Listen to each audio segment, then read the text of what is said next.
Escritores e historiadores en España. Escritores importantes en el ámbito literario de nuestro país, pero no tan conocidos, como Esteban Manuel de Villegas, que fue escritor español que perteneció al Siglo de Oro, y la obra es Las eróticas o amatorias de 1618. Cristóbal de Mesa fue poeta español. La obra es La restauración de España de 1607. Luis Barahonda de Soto fue poeta y médico español. La obra Las lágrimas de Angélica de 1586. Juan de la Cueva fue dramaturgo y poeta español. La obra es El infamador de 1581. Escritores además muy importantes del periodo moderno y bueno, entre el Renacimiento y el Barroco, que fueron los periodos más importantes en el arte español como en el europeo. Diego Hurtado de Mendoza fue escritor y político español. La obra es La guerra de Granada de 1626. Hernando de Acuña fue poeta español. Andrés Fernández de Andrada fue poeta español con la obra Epístola moral a Fabio. Gonzalo Argote de Molina fue humanista y también militar español, y su obra es Discurso sobre la poesía castellana de 1575. Bernardo de Balbuena fue poeta y religioso español. La obra es Siglo de oro en las selvas de Erífile, de 1608.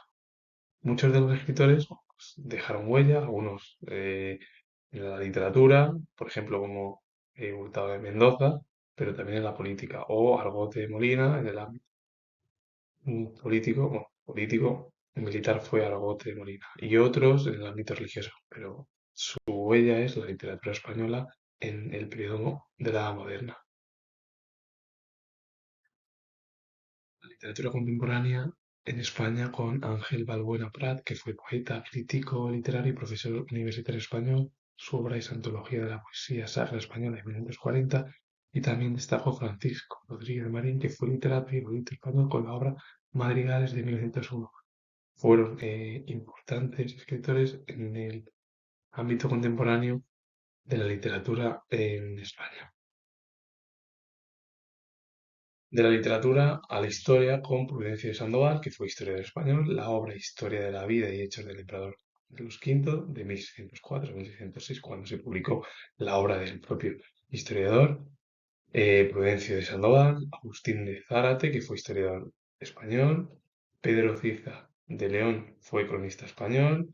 La obra es Crónica del Perú de 1553. Florián de Ocampo fue historiador y escritor español. La obra es Las cuatro partes enteras de la Crónica de España, que mandó componer el serenísimo rey don Alonso, llamado el Sabio, de 1541.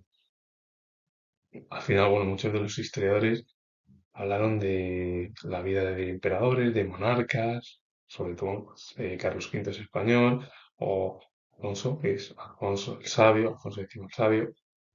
Y también Cieza de León habló de Perú, con una crónica, siendo el cronista y uno de los más importantes de España, Cieza de León. Jerónimo Zurita fue historiador español. Obra, Anales de la Corona de Aragón, 1562 a 1580. Francisco López de Gómara fue historiador y eclesiástico español. Obra, Anales de Carlos V.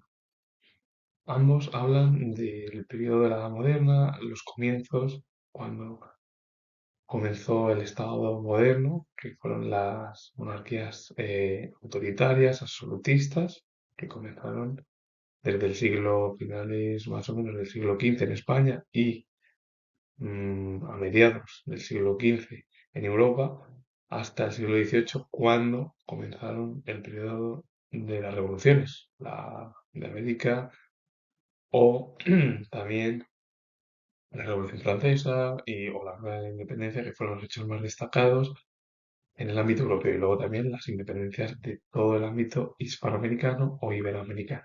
Pero antes, en la Edad Moderna, Gran Bretaña sufrió una revolución que fue la Gloriosa, que luego también en 1828 también se denominó el periodo cuando se expulsó a la reina Isabel II en España. Bueno, pues en Gran Bretaña fue casi el comienzo del periodo revolucionario que se extendió por Europa y por América.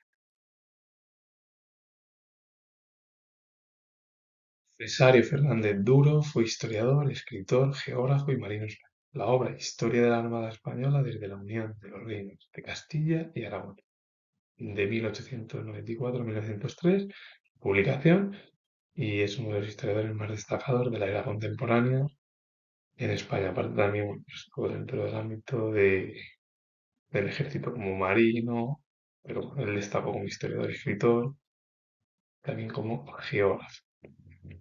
Así que con ello finalizo, comento que soy historiador, he hablado de algunas figuras que fueron historiadoras e importantes en España y de escritores. Así que si os ha gustado este vídeo, darle a like, suscribiros y comentar. Y os repito de nuevo, soy historiador y os mando saludos. Adiós.